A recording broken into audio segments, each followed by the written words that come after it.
কিংবা আত্মীয় স্বজন যাকেই পেলাম তার ফোনে কিন্তু আমার চ্যানেলটাকে সাবস্ক্রাইব করে দিচ্ছি। এই যে সাবস্ক্রাইবটা করে দিচ্ছি এটা কিন্তু চরম একটা ভুল।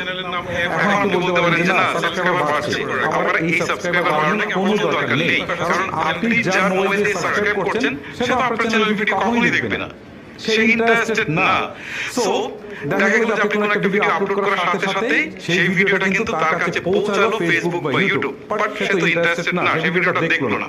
আর যখন সেই ভিডিওটা দেখলো না তখন ফেসবুক বা ইউটিউবের উপর ধরে নিল যে আপনার এই ভিডিওটা কোয়ালিটিফুল হয়নি, যে কারণে সেই ভিডিওটা সে দেখেনি, সে সাবস্ক্রাইব করার পরেও,